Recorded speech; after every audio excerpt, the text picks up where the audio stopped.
Welcome to Straight Up Talk Boston. With Joey Canzano, Johnny Peasy, and me, Billy Pizzullo, have we got a show for you tonight.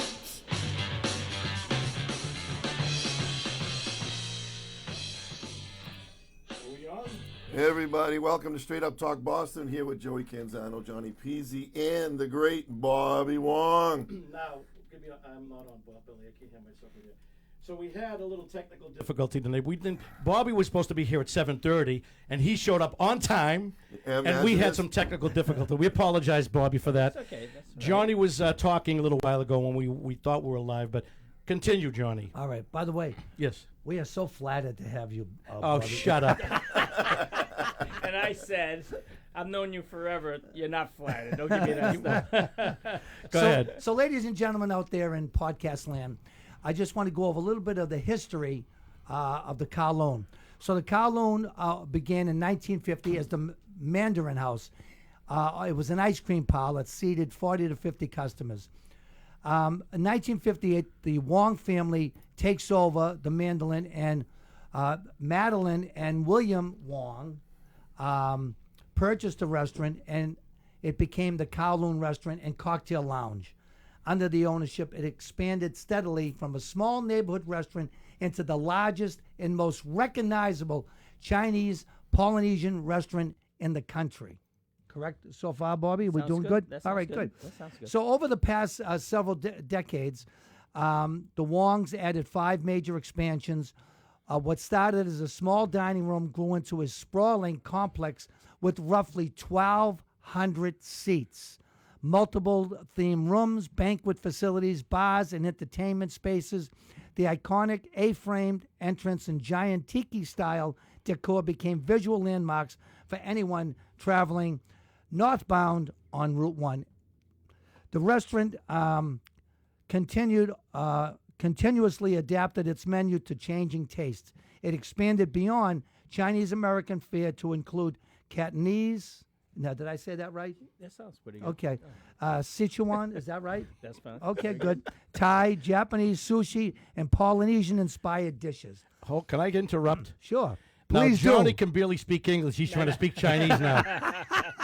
Go ahead. Oh, he speaks it better than me. I don't speak it. All right. The Kowloon became more than a restaurant. It's a comedy club and performance space hosted well-known entertainers. Jerry Seinfeld, one of the comedians, musicians. For many years, New England families, they've had traditional birthday parties, graduations, anniversaries, and holiday gatherings at the Kowloon restaurant. Again, sports figures. Eddie Andelman, who we all love, has been a fixture at the Kowloon. When he had his, and he was the father of sports talk, Eddie Andelman, and he constantly always mentioned the Kowloons on the radio. Don't forget Howie Carr. Howie Carr. Howie too, Carr. Yeah. So all these people have become friends of the Wong family, and I want to say, as a resident of Saugus, the Wong family has done more for the community, more raising money for people in need. They've always been there. I know anytime I've ever needed any type of fundraiser, and I would go to Bobby, and he's helped out. And anytime he's needed somebody, I'd always be there for him. But I just want to tell you, Bobby, from the bottom of my heart, and I think I could speak for everybody, you've just been such a major contributor to the community, and I want to thank you for that. No, myself. thank you. Thank you. Sounds good. Now, when you started the Kowloon, because this goes back how many years? 75 years? This is our 76th. 76. Yes. Now, when there's four siblings, four brothers? 4 brothers, 2 sisters. 2 sisters. Now, how did you end up, when you were a kid growing up in the teenage, did your parents say, designate each one, anyone in particular one, say this one's going to be Bobby's the, No. nothing like that? They actually never even persuaded us to go into the restaurant business. To be honest. Really? Yeah. I mean, they raised us. We saw them, going to work every day, and we don't see them coming home. We wake up in the morning, we see them. We would have to wake them up. You know how sometimes you have to have a note from your parents saying that you're going to take the day off, especially on opening day, Red Sox opening day. I was always sick. All right, so I would go into my parents' bedroom and say, "Sign this." They didn't even know what they were signing because they were so. They signed it. We took off. Now, your grandparents started the business, right, Bobby? 1950, my grandparents on my mother's side started the restaurant, and my mother and father took it over from them in 1958. Isn't that amazing? Wow. And the history is just magnificent. I mean, I remember me and my first girlfriend, and I see the same booth. My first girlfriend and the first date way back in, it has to be 1981. I remember that. Well, you were there for sure, Bobby. I was there. And Joey, did you get lucky that night? No, I'm lucky tonight, though, Johnny. I'm with you. You hear More that, like- people out there? More like You a, hear that? More like a curse, Bobby. So Go ahead, Johnny. So Bobby, now, so you eventually took over as the manager along with your brothers, right? Right. And tell me something about the biggest challenges in your early years, and what are some of the big challenges you face today? Well, the biggest challenge, I mean, back then was, you want to keep the business going. My parents started something that we were able to be handed down to us. Lucky us. It's like, I always tell them it's like a life sentence, you know what I'm saying? So you work long hours and you take care of the business. And working together was, in the beginning, it's good and bad because, you get along and sometimes you don't get along and it's always family because it's family, it's personal. But we're in a great place right now. I mean, all our siblings, we all still get along great. That's amazing, isn't it, yeah. though? Because when you really think about family businesses, right, Bobby, and I'm sure Johnny can attest, Billy, it doesn't usually work. Family businesses, always some kind of friction. Am I wrong? Well, I wouldn't say always doesn't work. I mean, there's a lot of businesses that do well. I mean, but it's more challenging because once you have that family dynamic, it gets harder. And harder no as question. as you get older. So.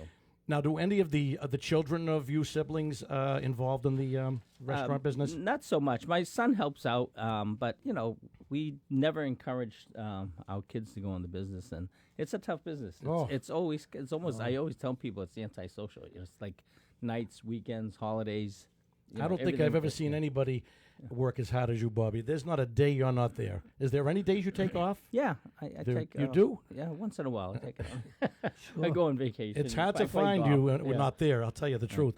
Go ahead, Johnny. Want to say something? Yeah, no. So I just now, Bobby, how have you balanced maintaining traditional recipes with the adapting to the changing tastes? Well, naturally, when we first started, it was really simple menu. A lot of it actually was half of it was American style food. They had sandwiches and turkey dinners, chicken dinners, steak. But my parents added on things. What you look at now that most restaurants don't even have is like chow mein, egg foo young, roast pork strips, things like that. But that was the palate of the American public. They weren't used to going really crazy in terms of Chinese. Real authentic Chinese food. But as we went along, my parents realized that the Polynesian theme was big back in the late 60s, early 70s. So each edition really had a Polynesian theme to it. And that's when I think there's a lot of the times it may have been from their travels to Hawaii or other places, even Florida in some instances, going to, tiki restaurants and exploring, and they come back with a poo-poo platter. A poo-poo platter is definitely not Chinese, you know what I'm saying? Like spare ribs, chicken fingers, crab rangoon, that's all more of a Hawaiian influence, I think, and that's where New England Chinese restaurants seem to take that and run with it. You don't see that really around the rest of the country. Right. You know what I find amazing, Bobby, is you've been there through the test of time. There was, how many other restaurants, Johnny, you probably know better than me. There was Diamond Head. There was Peking Garden. The Whalus. Whalus. Bally High. Bally High. Yeah. I mean, it's amazing how many different restaurants you've endured, and you're still the only one standing. Well, I'm glad you just mentioned that, Joe, because my next question to Bobby is, what do you believe separates the Kowloon from the other Chinese restaurants in the area? And I think that's pretty much what you were just talking about, Joe. Yeah, we've been, I think having 6 kids, my parents were smart. They had 6 kids, so we kind of like able to work that, whereas the other people, I don't know if their families got involved as much. And, you run the life of the management that you have there, and as they get older, they either pass it on to the kids or they kind of like wither away. In our case, my parents had 6 kids, and we were able to carry that torch a little bit. So Was there ever a time, Bobby, where you had felt any competition with any particular restaurant? yeah, definitely when Way Lou's was being built, that was a beautiful restaurant. Rick Chang. Yeah, Rick. It was Yeah. probably one, and I say this on air, but it was probably one of the most nicest looking restaurants. Beautiful. Absolutely beautiful. Beautiful inside. And we would sneak up. Me and my head chef would sneak up when they were being built. And my head chef was, "You can't go in there. You can't go in." We're Chinese. They don't know who we are. so we go in and tell them not to build it like that. And I said, "No, no bathrooms." You know what I'm saying? Well, that sounds a little, Bobby. That's funny. That's a funny story because that sounds a little bit like when Johnny goes to see a comedian and tries to give him bad advice what to do. Yeah. No, but So, we would actually sneak I'll up get there. you, Joseph. See, Bobby, we Johnny and I go back and forth because I'm a frustrated stand-up comedian, and you before I am too. I was just going to say that before when we found out we weren't live, you were cracking a couple of jokes too. I said the comedy business has rubbed off on Bobby. Yeah. Without a doubt. Go ahead. So, Bobby, what have you done to build such strong customer loyalty? I don't know. Just give them what they want. I can answer that. And I in can't do it. terms of Yeah. hospitality. That's we're in Respect. the hospitality. You know what business, I feel. treat everybody nice and Yeah, exactly. I think you always treat everybody like you make everybody feel important. There's and no way that's around it. so- That's so the key. important. That's the key. That's the key because know? there's not. You couldn't find someone in my travels that has not even the slightest negativity to say about this family. I have never. And so I think that's a big part of it. Am I wrong, Johnny? The hospitality and without the a respect doubt. they give everybody. I know that when you walk in, they'll go, "Oh, gee, here he comes. Here's Canzano. Oh no, oh he's well, here." it's usually very late, so that's at that time we're so tired. We just let what. Come on in. Come on, Can I here he is. just say something? Back in the 90s, now you know Al Fatucci. Oh, yeah. Al and I used to come up there. We used to have a party, a gang of us. And I didn't know Bobby quite as I knew him, but I didn't know him. But back then in the mid-90s, we used to come up there with a gang after our shows, the Legend Show. We'd be at Capone's or wherever we were. And I'm going to tell you, Bobby, you were open till 3 in the morning at the time. Yeah, we were And crazy. Johnny, we used to close. And back then there was smoking and still smoking. Yeah. And we used to close the place at after 3 o'clock. I wonder if Bobby was saying, when these assholes getting out of here? Actually, we were young, so when you're young, That's everything's dirty. fun. Everything's fun. everything's You know, fun. we see people at 3 in the morning. It's great. It's great. You were friends with Yeah. Al's father, too, Big Al. Oh yeah, he was a great Yep. guy, and you were young, so you had a lot more energy. Oh, you know, God. so- I'm talking like that's talking about the mid-90s. So you're 30 years ago. Yeah. Go ahead, Johnny. You know, I have to tell you this, Bobby, and I just think this pure genius on your part. So we went through the pandemic, and, of course, a lot of things went on during the pandemic.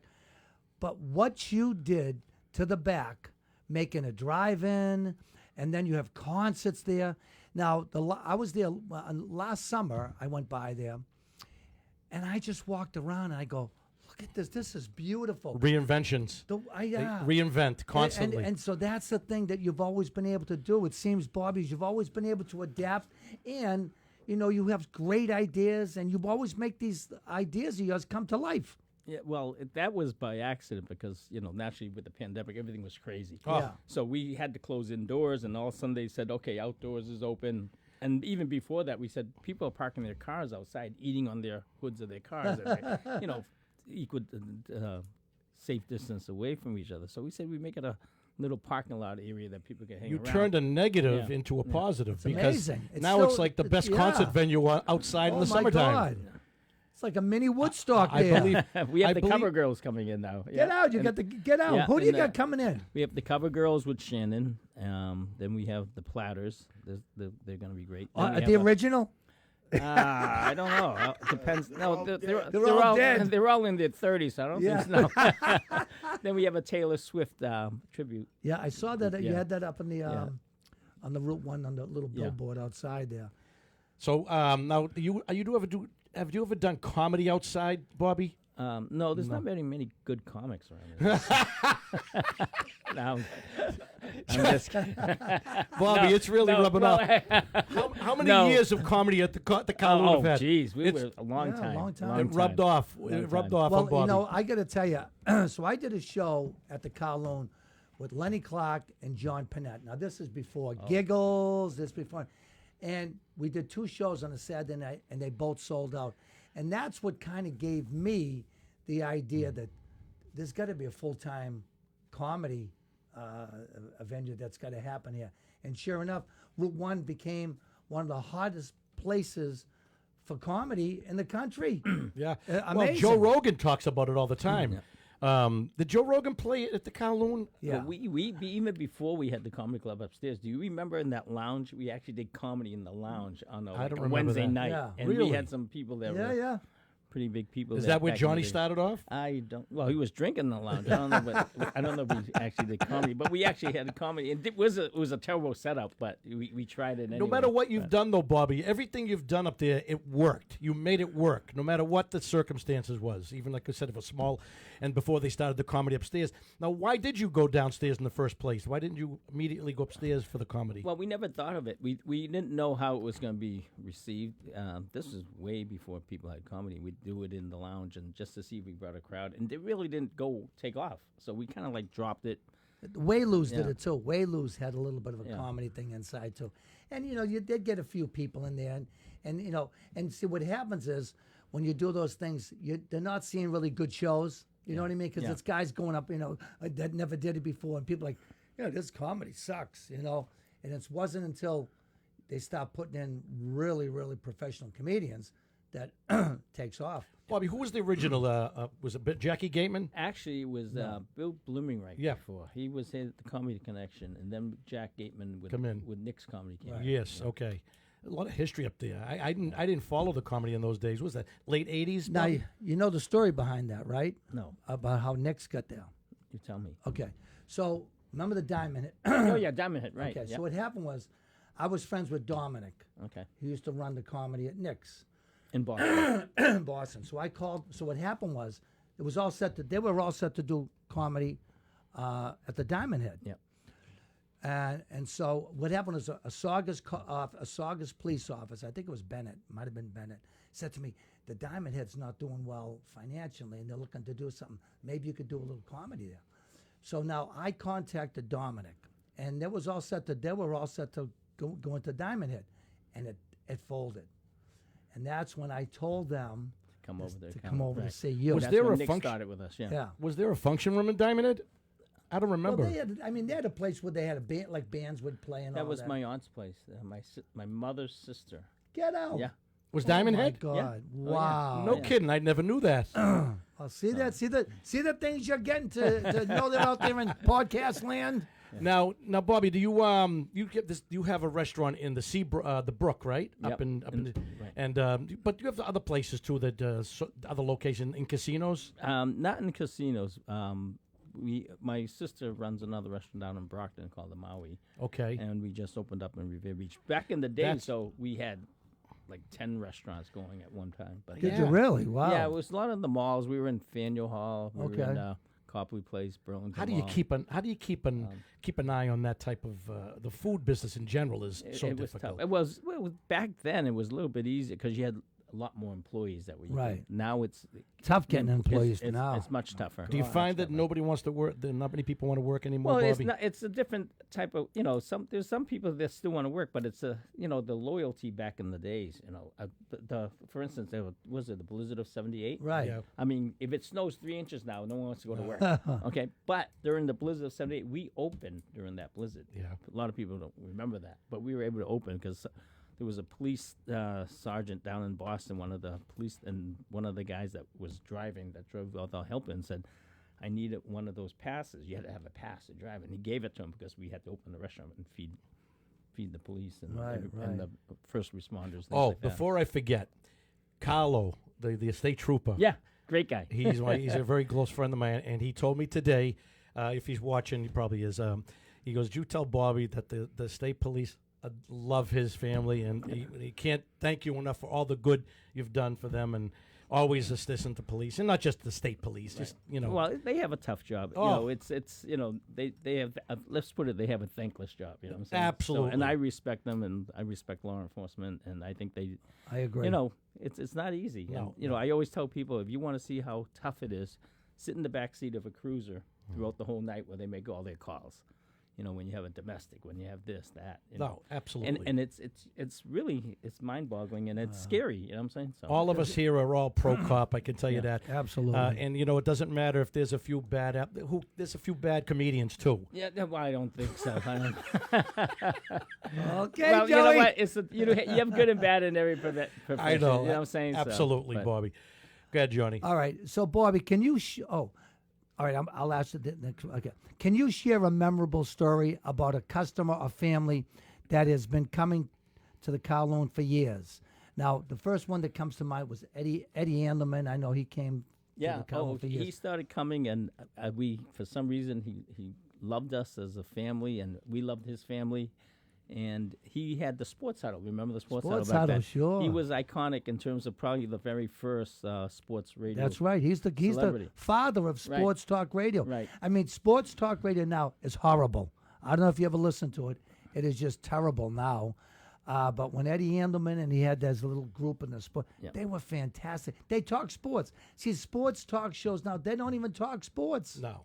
It's Everything's crazy. gotten political, and that's why, Bobby, when we do this show, we started this about 8 months ago, and we all three of us agreed that we want a relaxed atmosphere, especially business owners. You don't want to start getting into divisive commentary. Nope. And we look at it as three clowns sitting at Dunkin' Donuts, having a couple of coffees, and and just talking. That's what we do, and we've gotten good response from people because people. I'm one of the clowns. No, no, the Three Stooges. But no, really, Bobby, nobody wants to come on if they think you're going to be political and start being divisive. You don't want people have enough of that, so they want to be entertained. And Absolutely. that's what Eddie Andelman did, and so we gravitated to each other, and he really promoted the heck out of the restaurant. Yeah, he So- did. He Is he still alive, Bobby? Yes, he Florida. is. He's not well, Yeah. but he's still alive in Florida. But his son's done a great job. I David, mean, they took off and Yep. I'd started like to get Dave on the Phantom podcast, Gourmet. Yeah. because Dave Dave would be interesting. Dave was on my. They're all wood. They're all wood. I ran into. I'll send him a message. Send it because I was on his Facebook, but he had some kind of controversy. He just come off Facebook, social media totally. Yeah. But the last time I seen Dave was at the Newbridge Cafe in Chelsea, and nice guy, very very friendly guy. You know, the last time I talked to, now they opened up the drive-in up in Mendon. Right. So A drive-in? Yeah, driving. drive-in. Yeah, Go there? Yeah, I haven't been there Is yet. it one of those X-rated, Johnny? Well, it'd be nice. It'd be nice. No, so what happened was years ago I used to do a whole bit on going to the drive-in when we were kids, and everybody loved it because it was really. I used to talk about, the rides, how awful the rides were. But I did the start to finish, sneaking everybody in the trunk of the car. I remember having to go in the trunk of the car, and they put a blanket over you, and then how many Exactly. people? One. Yeah, exactly. Yeah. And I used to do this whole bit.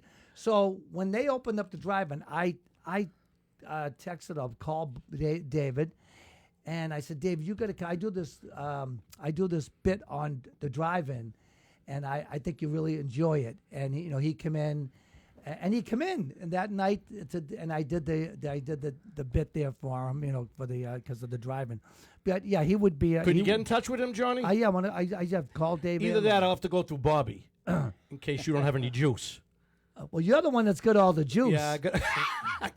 See, now you just set up for a perverted joke. No, you think that way, Joseph. By the way, Bobby, my brother Moose just said hello. You know Moose with Joe that used to come in to Joe the Barber all the time. yeah, and, okay. So he told me to tell you to say hello. Just text me. Anyway, hello so go ahead, Johnny. Before I All right. interrupted you as usual. Okay, Bobby, how do you manage food costs and profitability without compromising quality? Yes. Okay.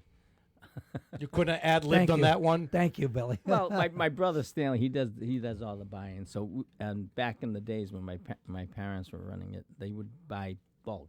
They would get a deal with it, whether it was a shrimp. They would actually built a container, a freezer that could actually fill a container of whatever they were buying, and they would buy containers full of shrimp or things like that, whatever was going to be going up. So Stanley monitors it, and he knows what's going to be going up in price, and he'll try to. So that's kind of his forte. Yeah. I always mix up when I see Randy. Now Randy's a cousin. Yeah. Okay. Yeah. And I call him Stanley. I'll call Stanley Randy. I get them all. I get names. I'm horrible with names.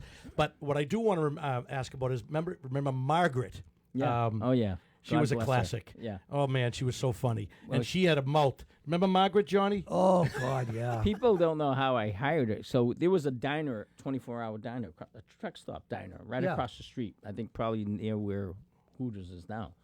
And she Oh. worked. She worked in that diner, and the diner I either burnt down or was closing. So she comes over, and she had no job because she was a foster parent too. She brought in a lot of kids, and she did a great job. Nice woman. biggest heart. She was so rough around the edges. Okay? Oh, she was. I loved her because yeah, she didn't hold nothing back. No, but again, you worked in a truck stop diner, and you know what kind of people, late at night, you get a lot of truckers or everything, you know what I'm saying? And so when she came in looking for a job, she was so rough around. I said, I can't hire this girl, you know what I'm saying? She was really rough. Well, but then I did because she really needed the job. I said, all right, let's try her out. She was a waitress. I was, not giving her a hard time, but always watching over her, making she was polite and things like that, and not using the F-bomb like she would, at the other place. Of course. She turned into such a loyal employee. She did the waitressing. She became our function manager. Then she became our front desk manager because she couldn't walk up the stairs any longer, and we kept her. And there was a funny story. When she was getting older and ready to retire, she said, I'm going to retire. I'm going to move down to Florida. So she goes down to Florida. She hates it. So I call her one day and say, how are you doing? She's crying on the phone. I hate it here. I can't stand it. It's hot. There's nothing to do. All my friends and family's back up in Massachusetts. I said, well, you got two choices. You can stay there and be miserable for the rest of your life, or you get on a plane, come back here, and come back to work where everybody's waiting for you. She says, I don't have the money for a plane fare. So I gave her the money for the plane fare. She came back. And she lasted another, I don't know how many years, but she was the voice of the restaurant. Hysterical, because the days when, remember the legendary voices upstairs, the legend shows we used to do, and there was a comedy show going in the next room. So we used to blast them. We'd have a good crowd, so we all blasting the music, and she'd come over next. She'd come over, guys, lower it down. And of course, Al was deaf, so he wouldn't turn it down. In fact, he probably brought it up. Yeah. And she'd come back a second time, third time. 4 times she'd come back with the F-bombs. You did that to comedians, Joe? I want all you comics out there to hear what he just said. So when he calls you up to do his little show at the Luna Rosa, you could tell him, oh, yeah, we remember how you treated those comedians. Well, it was the volume control. We couldn't go soft. I mean, we had a crowd that was dancing. And, it was a tough balance with the sound. No. But go ahead, John. I know you're dying to say something. No, I'm just... Okay, so, Bobby, what have you learned about hiring, training, and retaining great employees? And who has been your longest employee? Well, it was my head chef. He just passed, but he had retired a few years just before passing. But he was there probably since the beginning. About over 60 years. Wow. 60 years. Yeah. Oh, yeah. Wow. Yeah. Stanley Lem. And Johnny was 20 years old then. Yeah. I love you, and I Joey. still have a lot of employees, like 30, 40, 50 years. That's wonderful. I mean, that just goes to show that when you treat people the way you treat people, they stay. Yeah. Either that or they... Is Bobby still there? You know, who's the... Yeah, he's still there. Oh, man, he's the best. I mean, he's getting on in age. He's got to be up there 30 years, no? Oh, maybe more. More. And he actually hosts now, his waiting He's a sweetheart of a guy. He'll host during the day. You know who he is, Johnny? Who? Bobby, the waiter. He's been there forever. Yeah. You'll know him if you see him. I would know him if I saw him. Absolutely. So what qualities do you look for in people who become long-term employees? I mean, what do you look for in people, Bobby? Well, back in the days when it was tough to get employees, it was really tough. We go through up and down in terms of employees. So, I would tell people if they have a heartbeat, they're hired. I like that. But no, it's personality. If somebody has a good personality, you can train somebody and teach somebody a job. So if they come in with a great personality, it's half the battle, if not more. And then they learn the skill and they. And work ethic. Right. Yeah, work ethic is really... It's not easy. There's no magic pill to figure it out. I mean, some people that you think is going to be great, they're not great. And then people that, you didn't know what they were going to bring to the table, they surprise you. Yeah. So. Bobby, where did you grow up as a kid? What town? Belmont. Belmont. Yeah. Okay. Tough town. I knew, Really tough town. Oh yeah, those gang boys, The gangs are those yeah. gangs in Belmont, boy. Hoo-hoo. It was a dry town back then. I'm not sure if it's still dry now, but it was a tough town. No, I have a few friends out there. I always say that was a wealthy town. He goes, well, that's not the part I was. No. Where I grew up, it was right on the Cambridge line. But my backyard, if I crossed the street behind me, which was Blanchard Road, right off of Concord Ave, people know that area. I crossed that road behind. We were in Cambridge, and it was all predominantly Italian. Really? I mean, we were the only. I mean, every street was Italian, like 3 or 4 streets in a row, all Italian. You sure you don't have Italian and in you? one Chinese family in the middle. And it was the Wongs? Yeah, we got along. It was. Amazing. I had the best childhood. Street hockey. Yep. Playing pickup basketball, baseball, everything. You know, same. How did you have time for that when you were working? No, at the I was a kid. I was a kid one time. You know, it's so funny you should say that. Yeah. You know, I started out as a letter carrier Yeah. in Cambridge, and I'll never forget. We used to go up right up to the Belmont line. Yeah. And I remember there was a Chinese family. I can't believe it was you. That could have been. That was definitely you Yeah. because there was this one Chinese family in that neighborhood, right on the line. right on the line. But Where what year was your area? that? Was that Blanchard Road back Yeah, then? yeah. That No, was, sir. it was a little brick ranch Yeah. house right on the corner. And because you're delivering mail, you got Rossetti, Canzoni, Babapika, and then you got Wong, So of course, that's kind of sticks in Yeah. your head. Yeah, but Johnny, you would have known the family because No, I wouldn't have No. known the why family. the early '70s? No, because when No, I that was first even started, before that, I think, when I yeah. first started in the post What office, year? I was 1973. Okay. I was living in East Boston. Saugus to me was the sticks. Really. But you had to know the Kowloon. Everybody knew. No, Joey, I never get out of East Boston. I'm Come telling on. you. You know what my big trip was when I was a kid? Pleasure Island. Now, not where you went for the massages, but the amusement park. Was that in Wakefield? Yeah, yeah. Well, no, because the reason why I say that is because I've been going to the Kowloon since I was 7 years old. Your My mother, family took your place. I never get out of East Boston, Joe. Well, I mean, but it doesn't seem. Life doesn't seem that it ever existed without the Kowloon or the Hilltop. Well, maybe to you. But then you were in Revere. You were one Oh, town over. you were 1 mile away, Johnny, in East Boston. Well, when you don't have a car and you're a little kid, that's you were like. old, yeah, but you weren't that young when you were delivering mail. Well, I was living in East Boston. I'd go to East Boston and Cambridge, back East Boston. So you never heard of the Kowloon when you were up? No, in your I didn't hear about the Kowloon until I moved to Saugus. That's amazing. Yeah, Amazing. yeah. Billy, you got something to say over there? You Hey, awake? Billy! Yeah, well, I have something like way out of nothing of what they're talking about. Okay, go ahead. Now, when you were growing up, did you ever get involved in martial arts? I took karate. My brother's the Stanley? No, Donald. Donald. I know it was one of them. He's the master. I mean, Really? yeah, I took. Everybody takes karate when I thought it was Stanley. It was Donald? He's still fighting. Imagine Yeah, that. Yeah. Last time I I saw, think he taught Bruce Lee. Or I think the last time I seen Donald was at the Irontown Diner. Billy's second home. So I'll No, tell but you. he's very very good at it. So- That's awesome. I remember one time he came home.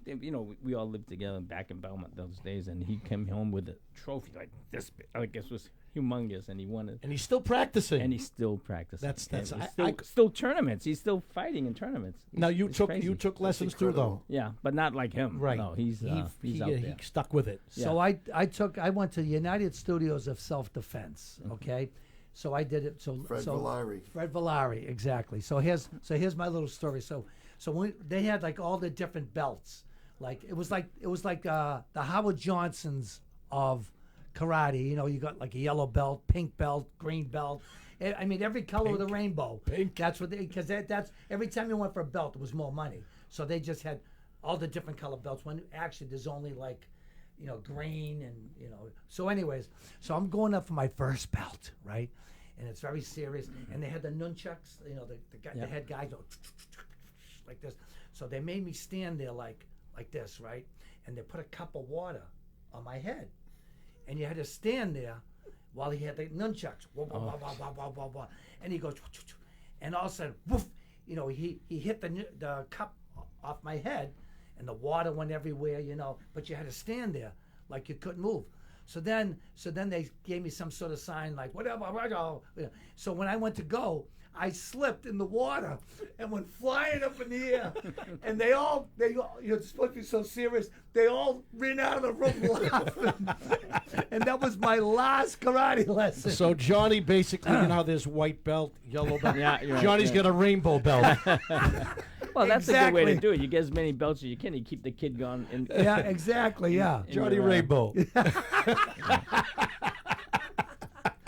I just got dizzy when I got punished. I suffer with vertigo, Bobby. So when I get really out of line, I think God punishes me, and I get a touch of it. Go ahead, Johnny. Did you have vertigo? I do. Yeah, I had it. I had touch of Have, it. have too. you? Yeah, Have you it's ever? awful. Have you, It's what? awful. Sleepy. Oh, shut up! I'm talking. Yeah, you can't vertigo get, is You awful. can't get serious with this guy. I'm trying to talk serious.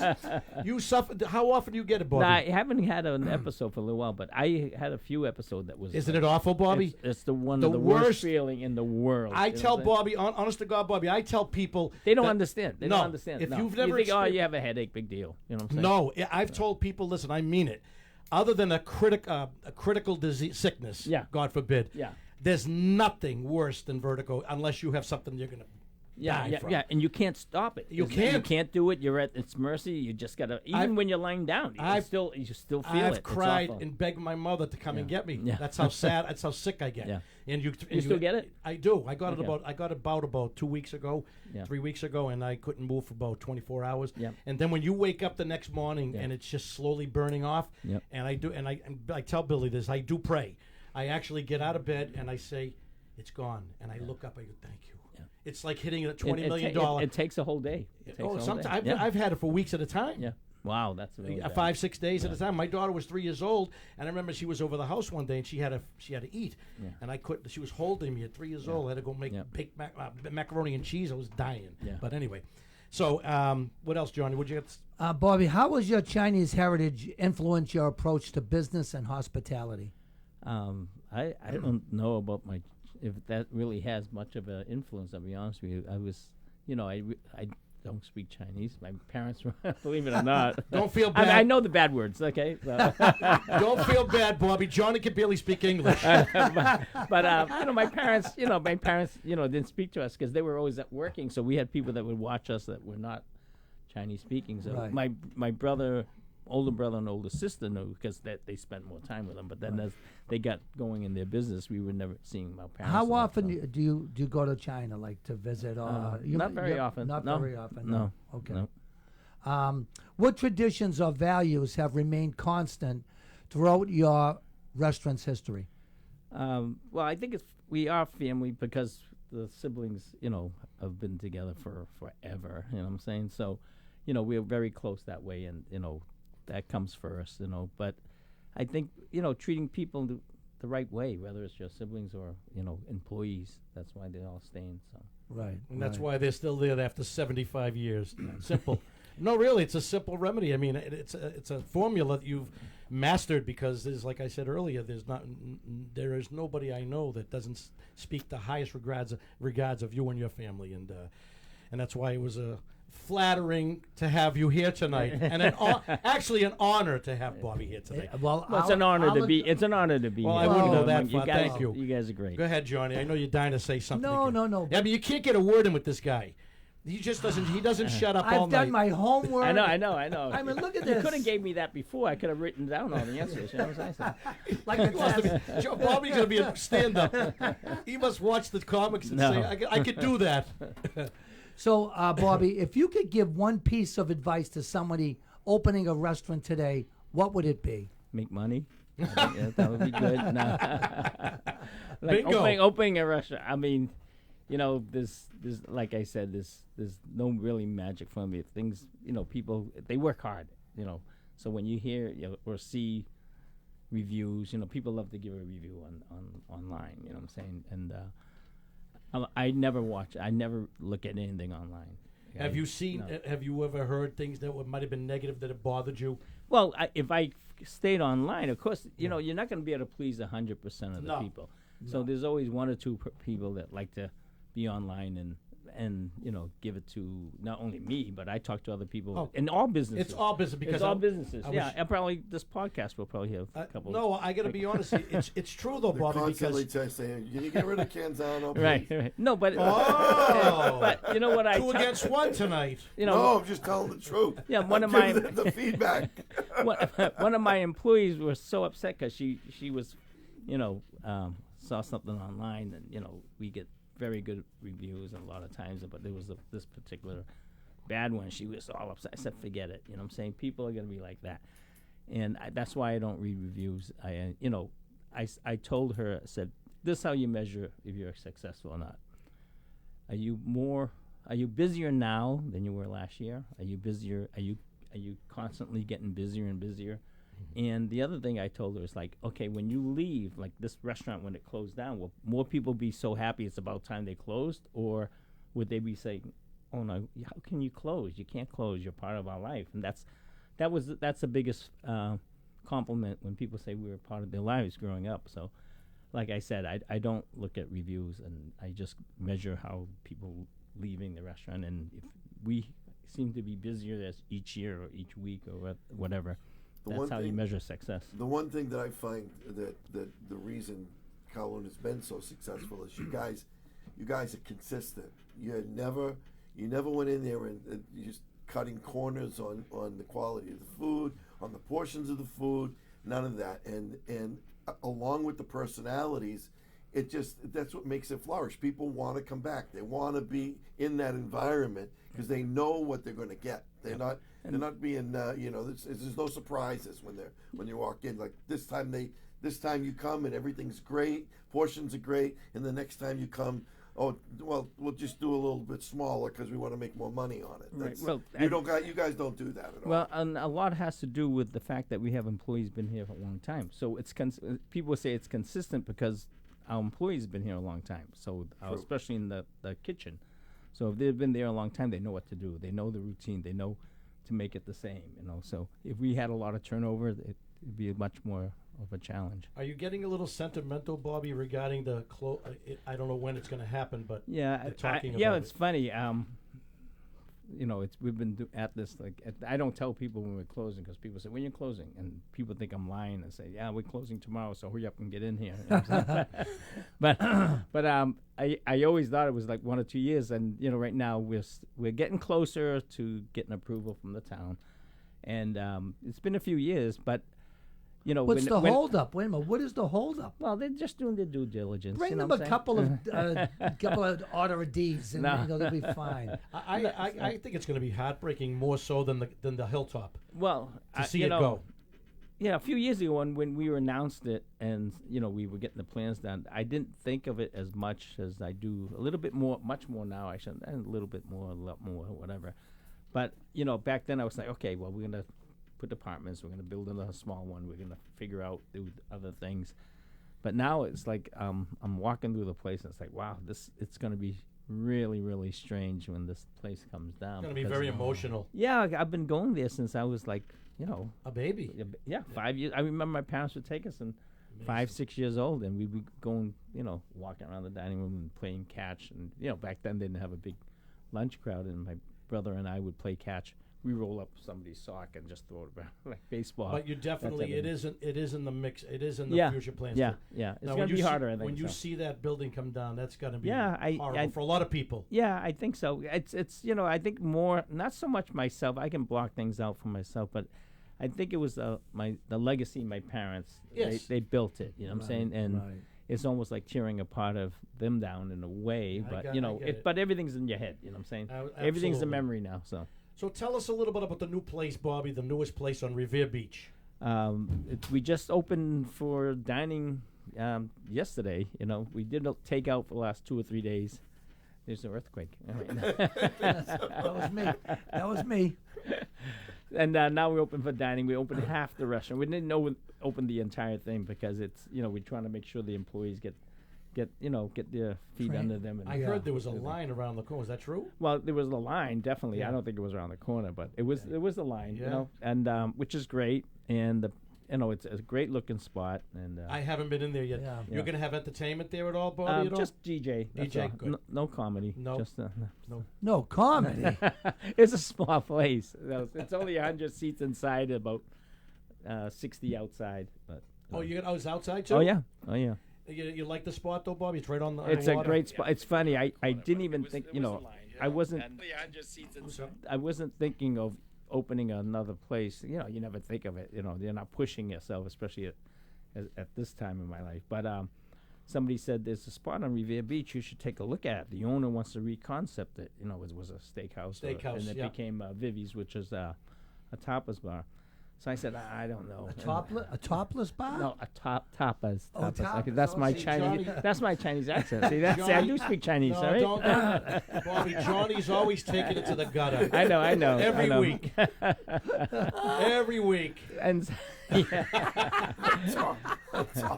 yeah. Topless. Okay. How do you get topless from tapas? Yeah. Please explain. Well, you're on Revere Beach. You never know. Yeah, so that's okay, right. so, He's funnier than you. Yeah.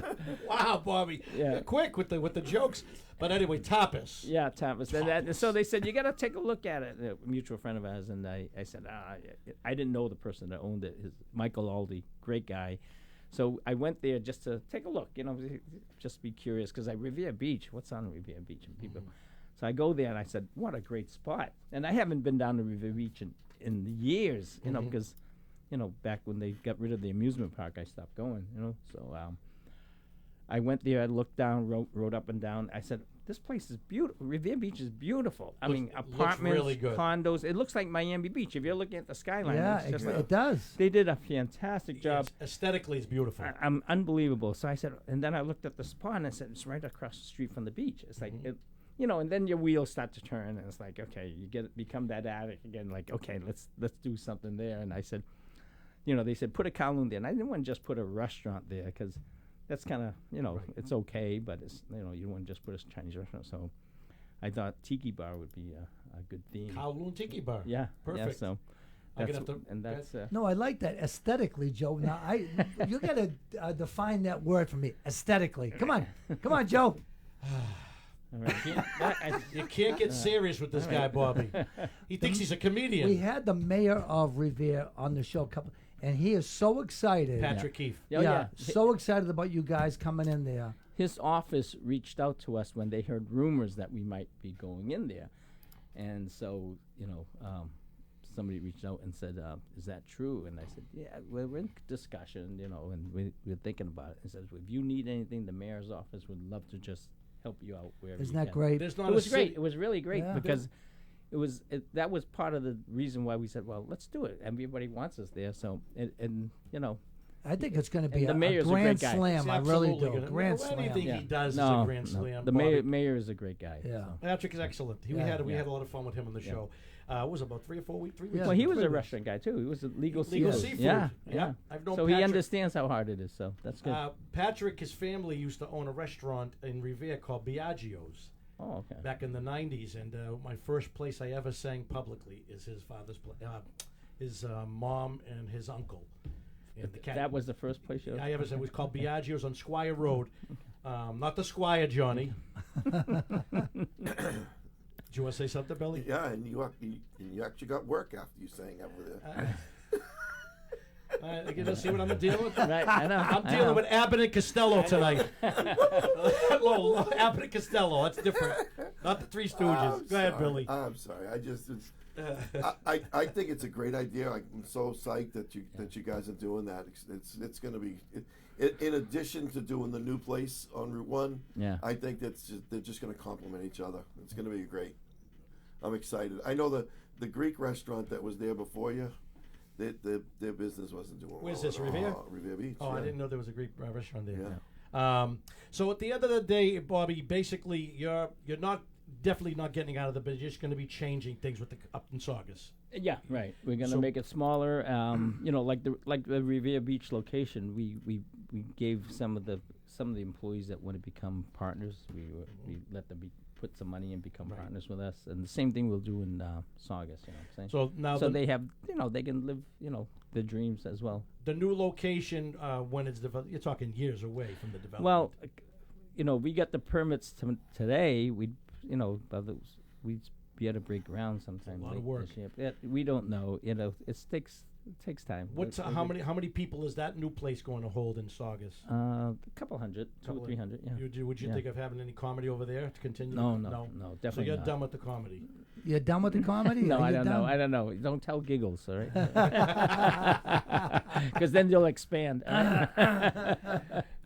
So at the end of the day, Bobby, like I said, your establishment is the last existing when Continental's gone, Hilltop's gone, Whaley's, Caruso's. Well, Prince is still here. Well, yeah, okay. Prince still okay, had, yeah. they just had great. big June 1st. They How many had, years was that, Johnny? Giggles. 65. Well, Giggles is 37 years. No, I'm talking about the Prince house. Prince, it's 65 years. So they, June 1st, I don't know if you, did you see the line? So they reverted back to the prices of June 1st in 1965, I think it was. 5 cents a meatball. Yeah, it was like 5 cents a meatball. A whole pizza was $1. The drinks were 10 cents for a can of Coke. So the line went out the door, down the parking lot, and around the building. It was Yeah, I crazy. heard about that. That was last week, wasn't it? Last Monday. Joey, I'm surprised you weren't there. When you heard 10 cents for a meatball. 5 cents a meatball. Yeah. I would have broke my leg running there. But so that's 65 years there too, and 65 years at the council. So that 76. 70, yeah, so yeah. did you know the owner, the original owner of the Prince? Oh yeah, Arthur. Arthur, Yeah, you my know- parents knew him very well. Great guy. Actually, people don't know. And this is the other little tidbit. Okay, the parking lot they have. Yeah. On the right side of the restaurant. That property was owned by my parents. Really? Yeah, I mean, this is going way back, and I remember I was probably like 10 years old back then, and they put a Chinese restaurant there. It used to be a steakhouse called the Steak Pit. I mean, this is people Where the I don't Prince know. is right now? No, on the right parking lot. side, the parking lot. Oh, the parking lot. Just on the right side of the Okay. parking lot, there was a steakhouse called the Steak Pit, and you go up, kind of like York Steakhouse. Remember, you go up and it's kind of cafeteria line. They cook the steak, and you Yeah, get yeah. that. Then you pick out your things that you want to go with, the sides, sides as well as like Yeah. your dessert. And they bought that, and they put a Chinese restaurant there. It was called Mr. Wong's. This is, if you remember this, you're much older. You're even older than I am. So there's not a lot of people out there, and I'm old. So, and there was a steakhouse called the Steak Pit. They bought it, and we went up for steak, and I thought it was the best thing. I was a young kid, and you with the steak, and you see it cooked. And then they said, "Oh no, we're going to change it to a Chinese restaurant." I was a little disappointed because I really enjoyed going up to that line, and so they built a Chinese restaurant called Mr. Wong's. They did a nice job, and I remember working there on one New Year's Eve. I was probably 14 then, maybe 13, but there was no label laws back then. But I remember washing dishes on New Year's Eve, and shortly after, I don't know how many days, months ago, later, it burnt down. So after it burnt down, my parents said, "We're not going to rebuild it." So they asked Arthur if they want to buy it, and Arthur Casperti bought it and expanded their parking lot. Ah, That's a story that that's a- no one knows. Nobody Isn't knows. that- Nobody knows. Oh, That's you right. got it here. It's straight up talk, boss. Yeah, if it Made wasn't, up- if it wasn't for this podcast, no one would know. And that's something that no Wow. one. And I don't know. I try to look it up. I went on, Google and try Bobby, to. you could tell stories for days. I Yeah, guarantee yeah, you that yeah. we'd be amazed. Yeah. Before we close to shut down, I don't want. I know you might be in a hurry, but No, I'm I fine. could stay here for Yeah. all night with you. Yeah. It's John I got to deal with. but I want to know. There was a question on one of the. I put a video up last night advertising tonight, and one of the women was asking you. The interviewer was asking who was the biggest celebrity that you got to know at the Kowloon. Personally, no. Yes. Well, we had a lot of celebrities. Yes. Like Jerry Seinfeld was huge. Back in the days, we had. He wasn't even a big star when he came. No, we booked him for $12,000. Okay, 2 shows, $12,000. It was before his, series on TV TV. series, yeah. Yeah, before his TV series. So we booked him 2 shows. It was packed, and I never even heard of Jerry Seinfeld. I was like, who the heck is this guy? We 500 tickets both shows, and the place was mobbed. But do you remember that, Johnny? I absolutely. How did he get 12,000? Let me Was he well known? let me just say this. No, he there was a wasn't- wasn't- reporter. yeah. Her name was Laurel Sweet. Did you know Laurel Sweet? No, She was a reporter for the Lynn Item. Yeah. She did the very first article about me, right? Because I did a show in the Heart with Lenny and John Panette, Yeah. and she was at the show and being a mailman and a comedian, so that was a big hook. all of a sudden the next week, that's when Jerry Seinfeld came Oh, in, no, and she did a big article on him too, and it was pretty good. 1 week it was my Was first. you? Right. Yeah, I'm and then curious about though how was We got him for like, well, how much did we pay you? $12? Like Yeah, $12. I was gonna say, It was $12. before he Yeah. became 13 before he bucks. became big. and now But I didn't know. now it's $15. But I didn't know Jerry Seinfeld. I didn't know him personally. You know, he was in and out. But probably one of the guys that we did know, he was a great guy, Roger Clemens. okay. Yeah, Roger Oh, Clemens was nice. great guy. He lived right nearby. A lot of people lived in the Saugus area, so he Did he lived live? that Did he live in Saugus, Roger? Yeah, I think so, or right in that North Shore, right, not that far, because he would come in with his family, Oh, like once a wow. week. He'd come in. I didn't know Roger nice- lived up here. The Nice Bruins. guy. The Bruins. The Bruins were Oh, great. oh Okay, my talk God, the about people that I Bruins. really knew was all the Bruins back in the days. you Ricky know. Middleton. Rick Middleton, and I even know all those Bruins even more than Roger Clemens. But you They're know, so accessible. Yeah. That's the one thing about hockey Yeah. players. They are so accessible. They're a different breed. They're Yeah, they're totally definitely. different. 100%. I know Ricky Middleton, yeah, Terry O'Reilly. Terry I mean, O'Reilly. I great, know Ricky yeah. really well. And Last time I saw John Ray Busick Bork. was Ray at the Bork's a Garden. great Oh, yeah, guy. great guy. All great Do you know people. I met Bobby U a few years ago, and I'll never forget. It was Patty Puppa from the North End. Sure. She got me in to meet Bobby. Now Bobby to me is like a god. Oh yeah. And the nicest man you'd ever want to meet, classy. So I remember when I was waiting for my autograph, and my daughter was with me at the time. She was about 14 or 15. She was looking at me, looking at him, and I was staring. My mouth was on the ground. I had never met him. And Kevin Childs a couple of times called me while I was sleeping. Because I got Bobby up at the Ferncroft golf, and I was snoozing. Anyway, my daughter looks at me and she says to me, she goes, "Dad, you look like you're looking at Elvis." I said, "Ava, this is Elvis to me. This is the Elvis of hockey. Yep. If you've heard of hockey, you've heard of Bobby Orr. You heard of music, you heard of Elvis. Am I wrong?" Yeah, no, you're No, good. No, I mean he could be considered the greatest hockey player ever. I mean, Without a there's doubt. other, you Yeah. got Wayne Gretzky, other people like that. Yeah, but he yes. revolutionized. I he mean, was- come on, 7 years. Yeah. I mean, he played in. Can he you was just- imagine what he would have accomplished if he didn't get a bad knee? Yeah. He was 30 years old and he had to retire. Yeah. I know. Horrible. It was But- it was horrible the way he went out too. But The Rock, you became friendly with The Rock too. Yeah, and John actually, Cena? my brother Andy. Okay, now we can go through all my brothers. At least they all get mentioned once on this show. Yay, so I'm happy about Andy! it. Andy's a good man. Andy, he knows The Rock. He knows John Cena. It's amazing how he knows these people. Like he has their personal numbers. Don't go calling Andy though. But but I mean, he knows them so well. I mean, it's He's a That's personable awesome. guy, though. yeah. He's got he the loves, Wong charm. but he loves wrestling. You know what I'm saying? Yeah. I keep trying to tell him it's not real, but you know. So. You probably he's probably your restaurant. The Kowloon is probably the first restaurant that was bringing a lot of celebrities in locally. Then you had Nick Verano for Strega. He brought a lot of celebrities into. He's going to be coming on in a couple of weeks. Yeah, So, I saw that. but yeah, it's amazing that you were probably the first restaurant in the year that I recall with all these type of personalities, celebrity, acting, comedy, sports. You know, I mean, Yeah. I think Oh, they Eddie, have a wall Eddie of Enderman fame had a there. lot That's to what- do with yeah, it he because did, Eddie Enderman yeah. would just tout us so much that a lot of the professional athletes and other celebrities, because he had the Sports Huddle, which was just about sports, Oh yeah. and they would try the place, and it was great. So The Wall and of Eddie Fame. would bring a bunch of them in too. He used so. to come with Blackie. Yeah. Remember? And he used to come in. Who was the Carmen Seminary? I remember Carmen Seminary. yeah, Oh yeah, man, he was a yeah, great guy. Yeah. I used to see him all the time. There was always regulars up there. Every Yeah. time you come up, there was always like regular people. Oh, back in the Saugus days, it area. was more fun. I shouldn't say it's not fun now, but It's you know, different. again, It's well, different. we're young. Like I said, when people say, It's well, different. why is it more fun? Well, I was only in my 20s. It was anything in your Everything 20s is fun. You know what I'm saying? And we would have all the guys back, and then we talk about the mob, but we would have all the mobsters. Oh, absolutely. All the mobsters would come in the place. Now, A lot of the Well, Celtics. I know all the of them, Celtics you know? would come in too. Yeah. Some of the Celtics would come into Yeah. the Kowloons. Yep. Now you have, without a doubt, that those pictures if you have, it would definitely be considered the Wall of Fame. The Wall of you Fame. should have another wall for Johnny, the Wall of Shame. Yeah. I don't, Johnny, are you on that wall? I don't know. No. No. Okay, I'm sorry. I like the way John- I brought Bobby my jumped. picture in, and they said no. No. Sorry, John. I like the way Bobby just jumps in. See, I thought you were a serious guy. You're a clown. No, I'm not. I'm You're not a a clown like serious us. He fits right in. Billy, you want to say something? I'm enjoying the conversation. Well, I mean, I don't want very to. good. I just don't want to hog the show because I have to get ahead of Johnny because no, Johnny and I go back. We have so much fun in this show. It's a blast, and it's all we do is laugh. And what's it all about, Bobby? Laugh, That's food, all it is. That's and all it is. don't go in the gutter, Johnny.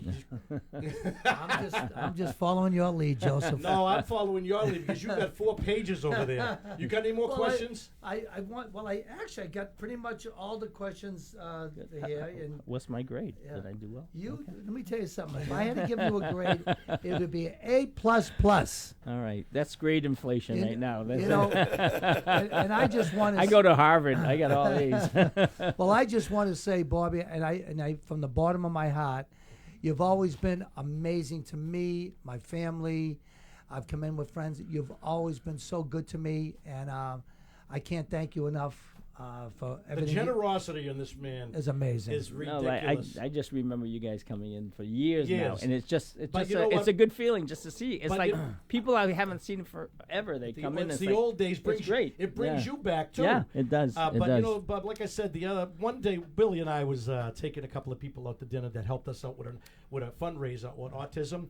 Family affair. The you know the Yeah, family, yeah, the girls, yeah. the girls, the Michelle, Lisa, and her Yep. mother Marie. They're like family to me. Well, they helped us out on a fundraiser at the Rosaria, and Billy and I said we're gonna take them out to dinner someday. So we brought them to Kowloon. Now, Billy, am I wrong? Bobby was nowhere to be seen. Nowhere. And I said to Billy, Billy, good, Bobby's not here because at the end of the night, we ordered all the food. And I swear, I did not see that. I don't know if he was hiding I somewhere. don't know if he saw us on camera. He was. or what. He was not But around. Nowhere to be found. At the end of the night, we were getting the bill, and the waiter comes and Bobby, take care. I don't know where is he? But Well, anyways, I knew you were coming in for a Oh, good cause, so yeah. you know, But so- Bobby, believe me, the generosity. Go ahead, John. Yeah, I drink a lot of caffeine, so I stutter a lot. But, but that's all, folks. Bobby, this was absolutely an honor for us to have you here. Will you come and do it again sometime? Yeah, sure. Not definitely. right away. Maybe no, about yeah, maybe maybe 3 weeks. Yeah. All right, Bobby. Thank right, you thank you. again, Thank and you so take it much. home, Thank you. Billy. Thank Yep, you. It was a absolutely. pleasure. You're a a lot true of fun. gentleman, a lot sir. of fun. Definitely. Take it home, Billy boy. We appreciate One you. time. Thank you. Bring it on. We'll let you know when you can take the headphones off. Go ahead. Here you go. All right, ladies and gentlemen, thank you for joining us for Straight Up Talk Boston. Getting a little tongue-tied again. Thank you for joining us, me, Joey, and Johnny. We appreciate you. Every Monday night, 7 o'clock. Don't miss us. We'll be back next week with nobody else but, ready for this? Charlie Moore, the Mad Fisherman. We love you. God bless.